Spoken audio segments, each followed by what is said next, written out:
نصره ولا نصرا ومن يظلم منكم نذقه عذابا كبيرا وما أرسلنا قبلك من المرسلين إلا إنهم ليأكلون الطعام ويمشون في الأسواق وجعلنا بعضهم لبعض فتنة أتصبرون وكان ربك بصيرا.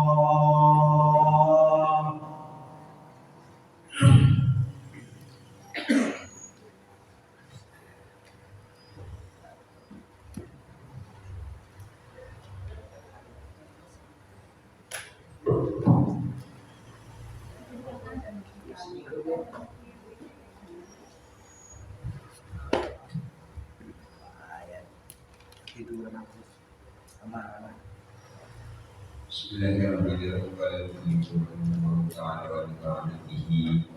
Wa bi'ulumihi fid-dharain amin ya rabbal alamin. Oh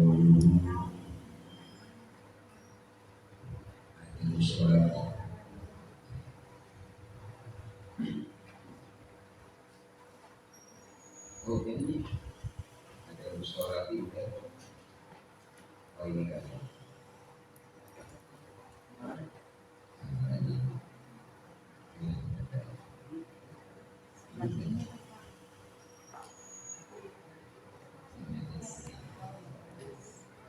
Kalau ada sholat yang putih halaman 46 ya. Kalau tidak saya lagi. Nah ini tadi kita baca surah juz 18. Masya Allah kita lanjut nanti juz 19. Ada yang kita stabilo yang tadi itu juz 18 ada doa masuk rumah.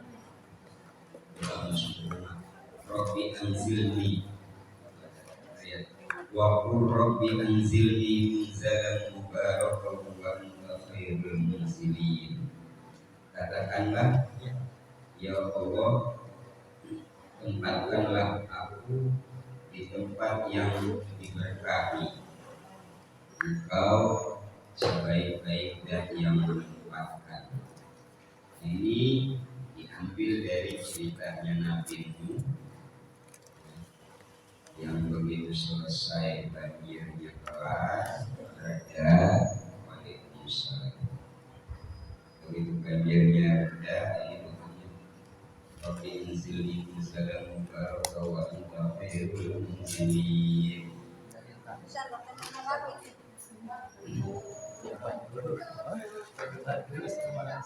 Selanjutnya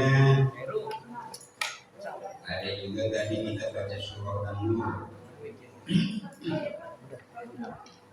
Nah ini penting ini. Ini ada surah An-Nur ayat 27.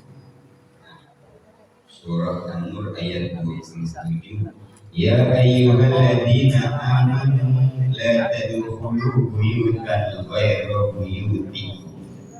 Wahai orang-orang yang beriman, janganlah kamu masuk ke dalam satu rumah, janganlah kamu masuk ke rumah yang bukan rumahmu.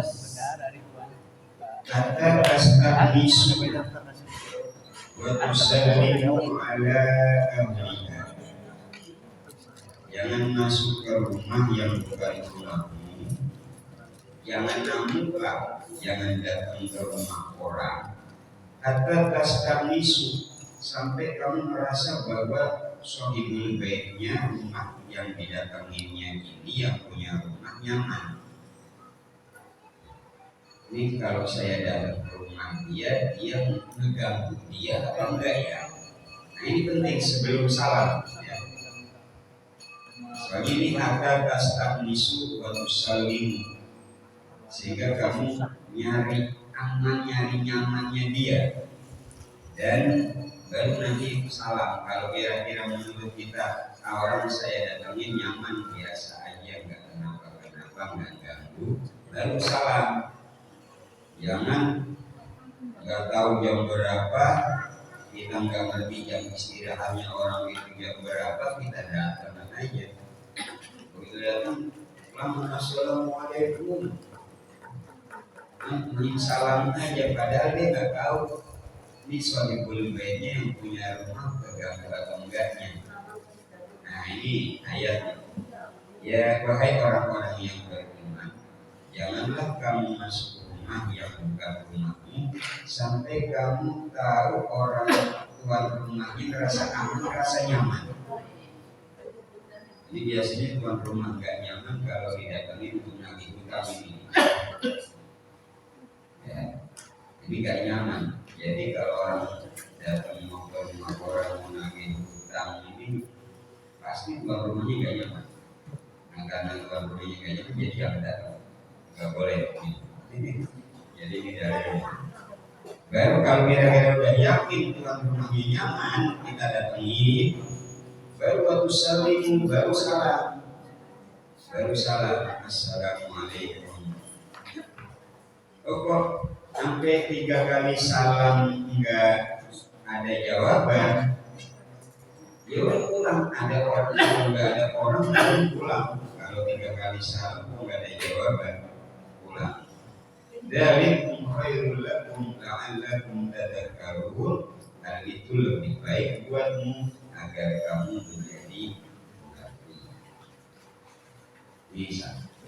Selanjutnya ada juga sabilan kita tadi masih dalam surah An-Nur. Ini ayat 232.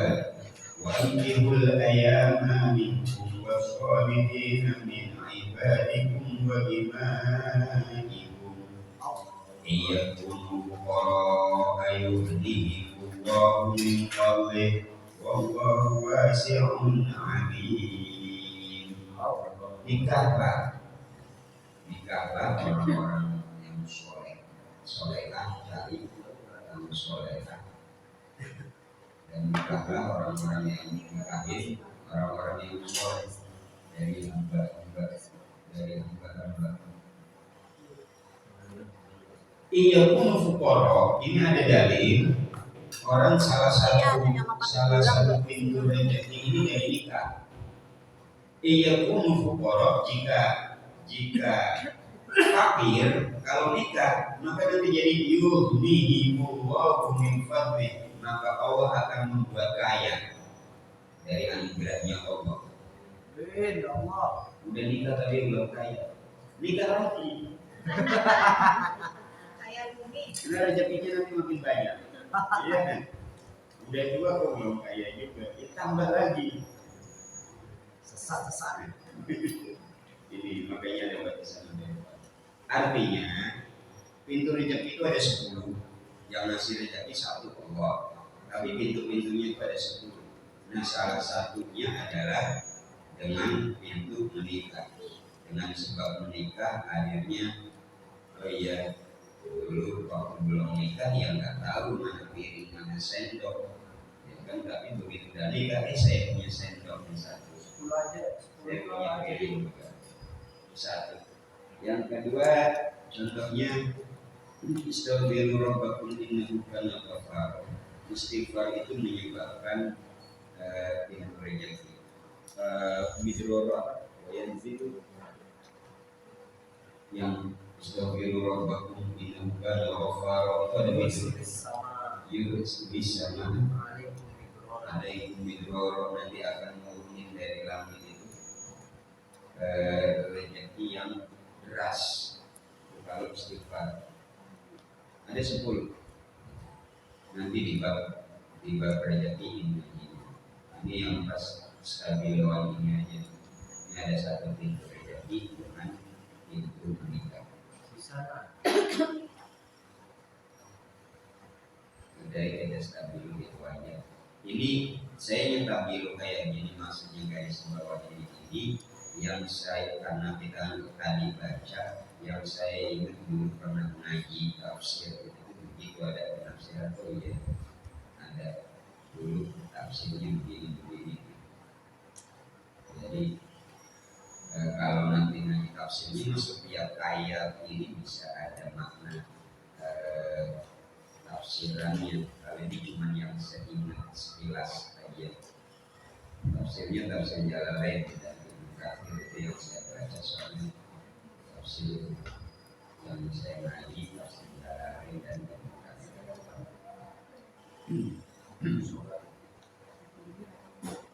lainnya itu dari suhunya juga ada syarat khasiat suhu itu banyak saya bilang. Kita akan lanjut ngaji kita halaman 42 ta'ala hidayah. Qauluhu adabu sholati, adabnya sholat. Kaidah warabda dan apabila telah selesai engkau mitoharatil hadas dari bersuci hadas, wa toharatil kubuti dan bersucinya kotoran yang dimaksud di sini adalah najis. Saya kaitkan kemarin itu buletin An-Nur edisi Jumat kemarin itu membahas bahwa ikhlaq an-toharoh laha arba'u marotibah. Ketahuilah bahwa bersuci itu ada 4 tingkatan. Bersuci ada 4 tingkatan. Yang pertama tathhirul dhahir anil ahdath wal anjas wal fabulat. Yang pertama sucinya dhahir kita dari hadas, baik hadas kecil hadas besar. Sucinya dhahir kita dari najis, baik najis mukhaffafah, mutawassithah atau mughalladhah, atau najis aini dan najis ummi, juga wal fabulat dan kotoran-kotoran yang tidak enak dipandang. Itu tingkatan bersuci. Yang pertama adalah suci dhahir. Tingkatan yang kedua bersuci. Tingkatan suci yang kedua adalah tathhirul jawarih anil dunub wal azam. Sucinya anggota tubuh dari dosa dan maksiat, dari dosa dan perbuatan tercela. Anil dunub ini dimaksudkan dosa kepada Allah, wal azam dan perbuatan tercela ini dimaksudkan dosa kepada manusia. Jadi anggota badan harus suci dari, selain tadi kita suci dari najis, suci dari hadas, suci dari kotoran, bersih dari kotor.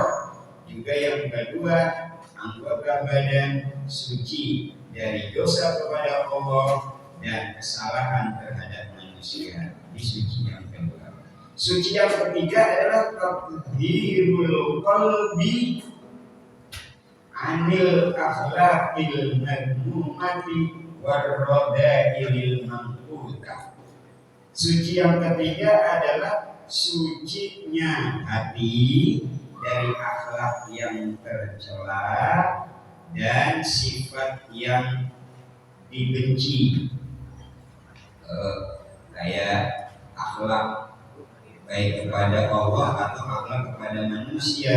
Satu contoh, umpama sholat secara fikih mungkin udah sah, tapi kalau nggak khusyuk berarti sholat kita nggak berada sama Allah, dari hadapan Allah nggak ada adabnya, karena sholat ya emang sah secara fikih, tapi sambil membayangin mikirin apa. Nah ini berarti tidak beradab atau tidak kurang akhlak kepada Allah dalam sholat. Itu akhlak atau bersihnya hati. Dan terakhir yang keempat adalah tathhirul batin amma siwallah ta'ala.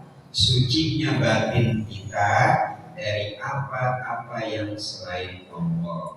Maksudnya kayak contoh, kalau kita makan nasi, kalau kita makan terus nanti akhirnya jadi kenyang, jadi kalau nggak baca bismillah bahaya. Sebab kita habis makan tuh terasa kenyang, takutnya batin kita akan membatin, akan ngomong dalam hati nurani kita, ini gara-gara nasi saya jadi kenyang. Akhirnya yang membuat kenyang nasi, bukan Allah. Kalau kita nggak baca bismillah, bahaya, itu bisa kafir nanti. Baca bismillah emang nggak wajib, tapi batin akan membekas pada batin. Oh, yang bisa bikin kenyang ini nasi, bahaya. Kalau kita sakit pergi ke dokter minum obat kok jadi sembuh, nggak baca bismillah, bahaya. Takutnya batin kita akan membekas bahwa yang bikin sembuh adalah paracetamol, bahaya. Padahal yang bikin sembuh itu Allah. Nah, bersihkan batin dari apa-apa yang selain Allah, sehingga semua yang kita jalani cuma wasilah perantara antara yang membuat sebab adalah Allah Subhanahu wa Ta'ala. Itu 4 tingkatan bersuci. Kalau kita telah suci dari hadas dan bersih dari kotoran, bersih dari najis, fil badani dalam badan kita, wasiyabi dan pakaian kita, wal makani dan tempat sholat kita, wa min satril aurati dan sudah menutup aurat, minasirrati ila rukbati kalau laki-laki, dari dengkul, dari pusar sampai dengkul kalau laki-laki. Artinya kalau ada orang sholat nggak pakai baju, laki-laki sholat nggak pakai baju, cuma dari yang penting pakai sarung ketutup pusar sampai dengkul, sah-sah secara fikih sah. Hanya kurang adat terhadap Allah, meskipun bisa. Kalau perempuan tutup semua badan kecuali wajah saja sama telapak tangan, igel-igel di misalnya. Telapak tangan yang sini bisa terbuka, dua dalam, bagian depan atau belakang terbuka. Ini terbuka, bisa dibuka. Yang perlu ditutup semua wajah, saya semua badan kecuali wajah dan telapak tangan. Fastaqbil, kalau sudah kayak begitu, fastaqbil maka menghadaplah al-qiblata ke arah kiblat. Ini bukan langsung ada ke kiblat, begitu enggak. Ini cukup menghadap ke arah kiblat sudah cukup. Sebab Ka'bah misalnya kan kira-kira cuma 15 meter kali ya, lebar 15, tinggi 15, panjang 15 meter, kira-kira segitu. Kalau 15 meter kalau kita disuruh menghadap ke arah kiblat, harus menghadap Ka'bah pas, itu nanti repot. Di situ sama di sini, yang ujung sono menghadap ke arah begini, yang di tengah menghadap ke sini, nah yang di sini menghadapnya harus begini. Nah itu lain menghadap udah, karena 15 meter doang. Kalau sono 15 meter, setiap bikin masjid di Indonesia harus mengerucut gini, harus begini supaya ke arah 15 meter pas presisi. Kalau nggak mengerucut begini nggak presisi, kayak Istiqlal ngadepnya kan sama semua. Padahal Istiqlal luasnya lebarnya lebih dari 15 meter, padahal Ka'bah yang kita ngadepin itu cuma 15 meter. Itu mestinya ngadepnya presisi begini, lengkung habis. Karena makanya ini menghadap ke arah kiblat aja udah cukup menurut Imam Syafi'i, begitu biasa, nggak harus ke arah Ka'bahnya tepat. Kalau nggak belum soalnya mencong nanti Ka'bah segini, nanti yang sebelah sana menghadap soal, menghadap soal, jadi nggak presisi, nggak apa-apa, menghadap ke arah kiblat. Qaiman, berdiri bagi yang mampu. Kalau enggak ya duduk boleh, duduk kayak gimana aja, duduk di bangku, duduk di lekar, duduk di ubin, duduk nyelonjor, duduk sedengkreng, duduk sila, duduk iftiros, duduk tawarruk boleh, duduk warteg, duduk restoran, nggak apa-apa, senyamannya sholat. Cuma yang afdal emang duduk iftiros, kayak di antara dua sujud kayak gitu, apalagi nggak bisa juga tidur miring kepala di utara, kaki di selatan, bagian badan yang kanan ada di bawah, bagian badan yang kiri ada di atas. Nggak bisa juga terlentang. Kalau terlentang kepala di timur, telapak kaki jadi biar menghadap ke arah kiblat. Muzawijan baina qadamaika, qadiman muzawijan baina qadamaika. Duduk berdiri normal, jangan terlalu padat, jangan terlalu dirapetin kaki sama kakinya. Tapi muzawijan baina qadamaika, di regangnya dikit antara dua telapak kaki kita, antara dua tumit kita regangnya dikit. Bahwa tadumha, sehingga tidak nyatu antara dua kaki. Sebab kalau antara dua kakinya ditempelin jadi satu saat kita diri sholat, kesenggol teman kita jadi jatuh nanti. Wastawi qa'iman, dan luruskan dirinya, ini lurus tegak dirinya, ini tegak, enggak diri yang diri kanan atau diri bungkuk, enggak, tegak semampunya. Ya, yang orang berbungkuk semampunya negakin gitu. Jadi enggak diri cuma sekedar diri asal diri, enggak, tapi diri dalam posisi wastawi qa'iman, berdiri dalam posisi siap tegak. Summa qara, kemudian bacalah qul a'udzu birabbin nas. Baca al-nas dulu, surah an-nas sebelum takbir, untuk takassunan biha minasyaitonir rajim, supaya jaga mentengin kita supaya enggak tergoda sama setan. Setan itu paling demen godain orang sholat, karena kalau orang lagi sholat itu orang lagi ketemu sama Allah, sama Tuhannya. Nah, setan nggak mau ngerecokin aja. Kalau kita lagi ketemu sama Allah, setan selalu ngerecokin. Nah, makanya kalau bisa kalau ketemu sama Allah jangan, kalau sholat jangan lama-lama, biar aman, nggak digodain setan. Begitu setan udah menggodain, kita udah salam, jadi nggak kena goda gitu. Sebab kalau kelamaan nanti makin ada tambahan waktu untuk bengong. Sehingga yang bagus sholat, apa yang kita baca begitu selesai baca langsung gerak. Selesai kita baca lagi gerak lagi. Selesai kita baca gerak langsung, nggak ada waktu kosong, nggak ada senggangnya. Jadi terus baca gerak, baca gerak. Jadi begitu udah kelar kita salam, setan baru datang mau godain, terlambat jadinya.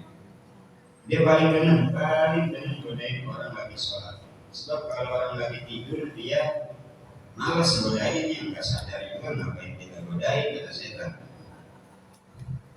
Makanya tidurin orang lain lebih bagus daripada ibadahnya, lebih daripada sholatnya orang. Sebenarnya sebenarnya buat orang lain doang ya, orang yang tidur pokoknya. Kalau orang yang ibadah sholatnya nggak benar, salah, atau gampang digodain setan, itu amat orang yang lagi tidur, ya mendingan orang lagi tidur, karena dia nggak bisa digodain sama setan. Orang udah tidur. Nah, orang yang tidur itu nggak sadar, karena nggak sadar jadi setan nggak bisa menggoda. Toh begitu seandainya telat sholat pun, itu nanti begitu dia bangun baru sholat. Sehingga orang yang sholat supaya sebisa mungkin sah dulu, belajar sah secara fikihnya. Salah satu syarat, salah satu yang tidak membuat sholat kita sah, itu kita nggak tahu mana gerakan yang wajib, mana gerakan yang sunnah, mana bacaan yang wajib, mana bacaan yang sunnah. Kalau orang nggak tahu gerakan yang wajib, dia nggak tahu yang wajib mana aja, bacaan yang wajib mana aja, nggak sah. Takutnya yang wajib diangkat yang sunnah, ini nggak sah sholat kita. Contoh, bacaan Allahumma sholli ala Sayyidina Muhammad atau Allahumma sholli ala Muhammad di dalam tahiyat akhir itu wajib dibaca dan wajib pakai tajwid, harokatnya, tasydidnya, panjang pendeknya kayak di dalam Fatihah wajib. Kalau ada satu tasydid aja yang kurang, bacaannya nggak sah. Kalau bacaannya nggak sah, sholatnya ya nggak dicontreng. Contoh yang sering baca tahiyat, ini tahiyat akhir ya. Kalau tahiyat awal kan sunnah, baik dulu tahiyat awal atau bacaannya itu kan sunnah semua. Tahiyat akhir, bacaan tahiyat akhir itu yang sering tahiyatul barakatus sholawatu thayyibatun lillah, yang sering thayyibat, at-tahiyatul barakatus sholawatu thayyibatu thayyibat, yaknya disukun, padahal yang betul adalah at-tahiyatul barakatus sholawatu thayyib, yaknya di tasydid dikasih kasroh, bukan disukun. Kalau disukun bacanya jadi thayyibat, ini bukan thayyibat. Soalnya ada lagu itu si orang nyanyi lagu ya thayyibah, sehingga kebawa kita thayyibah, disangka buat thayyibah pas bacaan tahiyat, padahal ianya tasydid itu thayyibatulillah. Ini salah ya ini.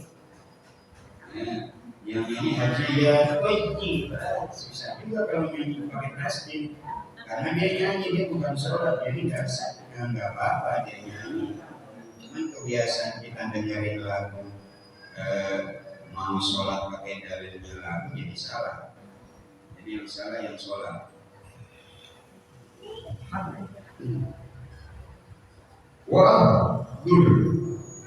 Wahdir ya, bukan wahdir ini.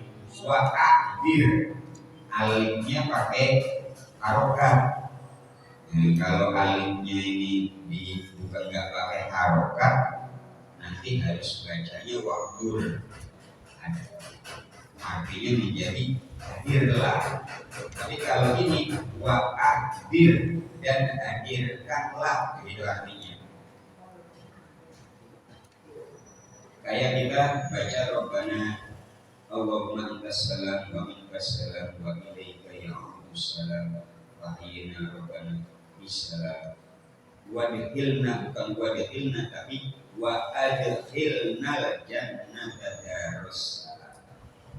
Jadi alifnya dibaca pakai harokat karena itu alif dari sulasi mazid ya, dari fa'ala menjadi af'ala, sehingga fi'il amarnya menjadi af'il atau abdir, adkhil wa adkhil al jannata, haknya dibaca alifnya di harokat sama kayak wa abdir, dan hadirkanlah qalbaka, hatimu, ma'an tafihi, hadirkan hatimu kemana? Ke posisi di mana kamu sedang berada. Jadi lagi mau posisi mau sholat, posisi mau menghadap Allah, hadirkan hatimu bahwa engkau akan menghadap Allah. Fokus. Wa farrihu, dan kosongkan hatimu minal waswasi, dari keraguan, dari waswas. Fokus istilahnya. Wandur baina yaday man taqum, dan ingatlah, lihatlah siapa engkau sedang menghadap. Lihat, kamu sedang berdiri menghadap siapa, kamu sedang berdiri di depan siapa, depan Allah langsung. Wa man tunaji, dan lihatlah di hadapan siapa engkau sedang bermunajat. Wastahi, dan malulah, seganlah, antunaji ya maulaka, Ini ditulisnya maulaka. Ini yang depan nggak dalamnya nih, lakanya langsung maulaka.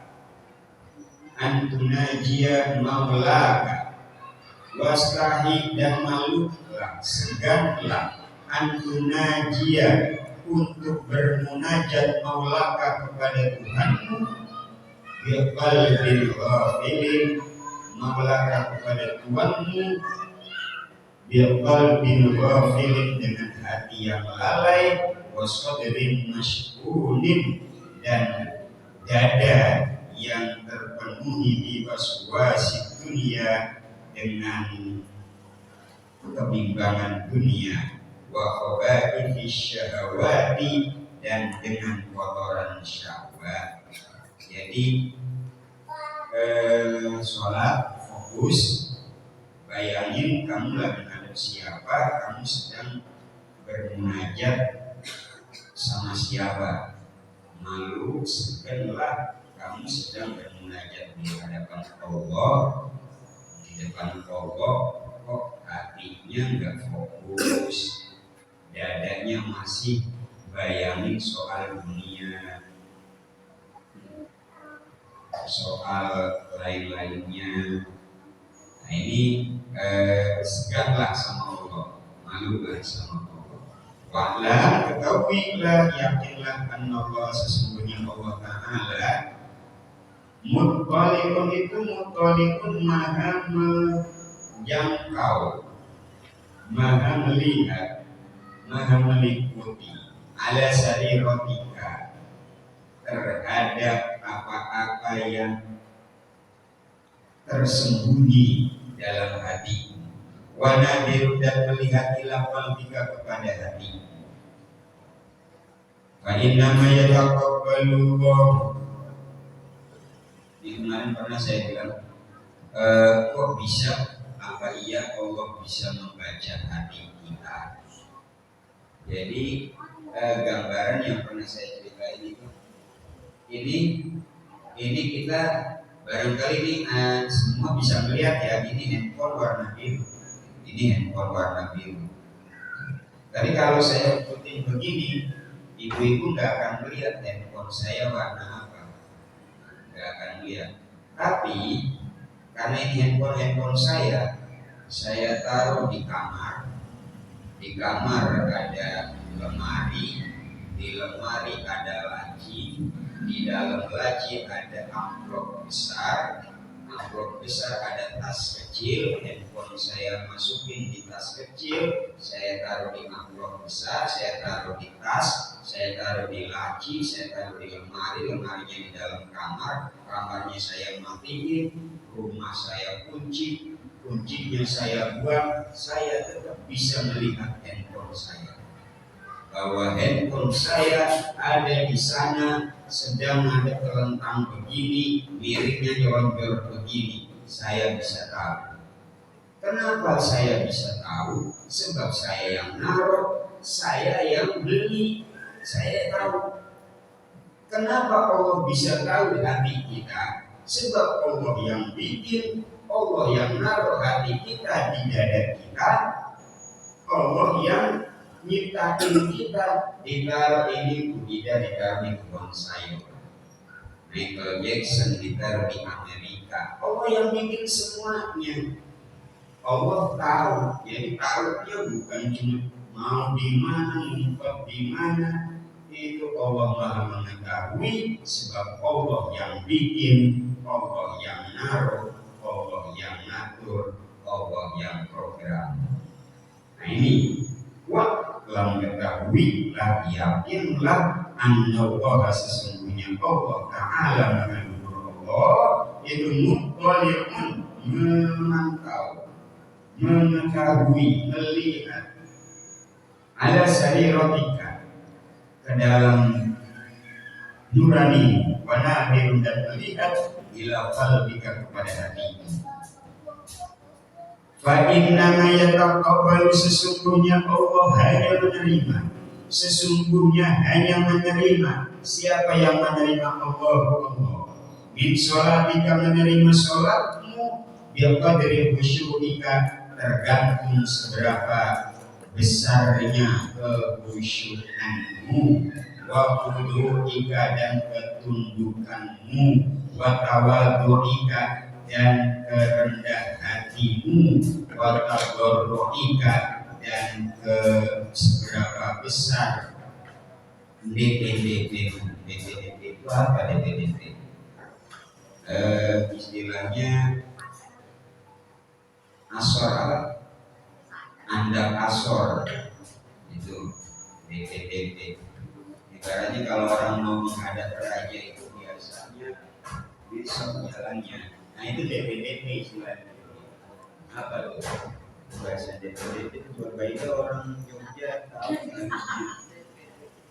Jadi Allah menerima sholat kita tergantung seberapa khusyuknya, seberapa andap asornya, seberapa tawadhunya kita.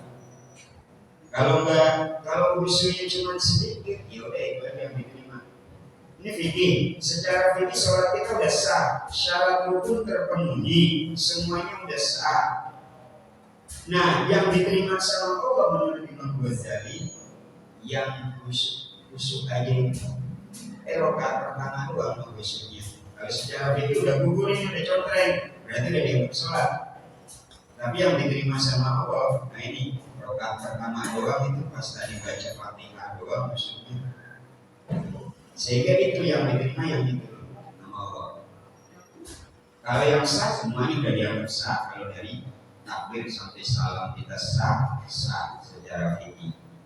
Tapi orang yang berpegang hanya kepada fikih saja, tidak bertasawuf, maka fasik dia. Udah yang penting sah secara fikih, kalau khusyuk juga tetap sah, nggak apa-apa.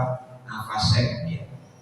Tapi orang yang berpegang pada tasawuf aja, yang penting khusyuk. Itu khusyuknya kelihatan. Kalau khusyuk, mentang-mentang sih khusyuk gitu fokus. Khusyuknya kelihatan kalau sholatnya. Orang yang berpegang pada tasawuf aja, tidak berpegang pada fikih, maka zindik dia. Sehingga orang yang hakikat adalah berfikih sekaligus bertasawuf. Waqtuhu fi sholatika wallahu a'lam bishawab. Sehubungan nasib dan nyampe. Kita tutup.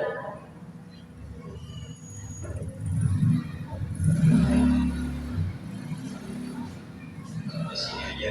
Kita baca doanya dulu. Masa sekali baca sini doanya biasanya.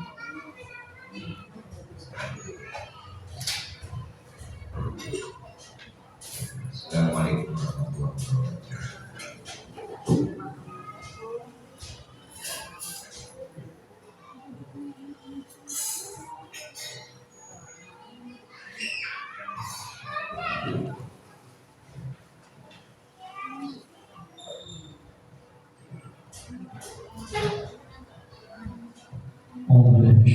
Bismillahirrahmanirrahim. Wassalamu ala sayyidina Muhammadin fil awwalin. Wassalamu ala sayyidina Muhammadin fil akhirin. Wassalamu ala sayyidina Muhammadin fil qudwati.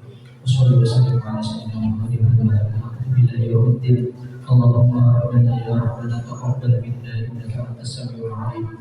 Wa tub alaina ya mawlana innaka antat tawwabur rahim. Fahdini wahdina wa waffiqna ila al-haqqi wa ila siratal mustaqim. Ibarat al-Qur'an al-azim. ورسولك الكريم واعف عنا يا كريم واعف عنا يا رحيم واغفر لنا ذنوبنا بفضلك وكرمك يا اكرم الاكرمين ويا ارحم الراحمين. اللهم زينا بزينة ختم القران واكرمنا بكرامة ختم القران وشرفنا بشرفة ختم القران والبسنا برعد ختم القران وادخلنا الجنة مع القران وعافنا من كل بلاء الدنيا وعذاب الاخره بحرمة ختم القران وبحمد جميع أمة محمد بحرمة ختم القرآن. اللهم اجعل القرآن لنا في الدنيا قرينا وفي القبر مونسا وفي القيامة شفيعا وعلى الصراط نورا وإلى الجنة رفيقا ومن النار سترا وحجابا وإلى الخيرات كلها دليلا وإماما بفضلك وجودك وكرمك يا أرحم الراحمين. اللهم ارزقنا بكل حرف من القرآن حلاوة وبكل كلمة كرامة وبكل حياة سعادة وبكل سرور سلامة وبكل يسر جزاء. وصلى الله على سيدنا محمد وآله أجمعين الطيبين الطاهرين. اللهم انصر سلطان المسلمين وانصر وزراءهم ووكلاءهم وأعزائهم إلى يوم الدين. واقم السلامة والعافية علينا وعلى الحجاج والعزاة والمسافرين والمقيمين في برك وبحرك من أمة محمد عليهم أجمعين. اللهم بلغ ثواب ما قرأناه ونبلغنا من نبينا محمد صلى الله عليه وسلم. يا روح أولاده وأزواجه وأصحابه رضوان الله تعالى عليهم أجمعين. ويا روح آبائنا وأمهاتنا وأبنائنا وإخواننا وأخواتنا وأصدقائنا وأستاذنا وأقربائنا ومشايخنا ويبقى له حق علينا ولأرواح جميع المؤمنين والمؤمنات والمسلمين والمسلمات الأحياء منهم والأموات برحمتك يا أرحم الراحمين. جزا الله عن محمد صلى الله عليه وسلم ما هو عنه. اللهم افتح فتوح العارفين وحفظ المرسلين وإلهام الملائكة المقربين. اللهم إني أعوذ بك من علم لا ينفع وقلب لا يخشع وعمل لا يرفع ولا دعاء لا يشفع. سبحان ربك رب العزة عما يصفون وسلام على المرسلين والحمد لله رب العالمين. مرحبا بالقرآن واجعله لنا إماما ونورا وهدى ورحمة. اللهم ذكرنا منه ما نسينا وعلمنا منه ما جهلنا وارزقنا تلاوته آناء الليل وأطراف النهار واجعله لنا حجتين يا رب العالمين.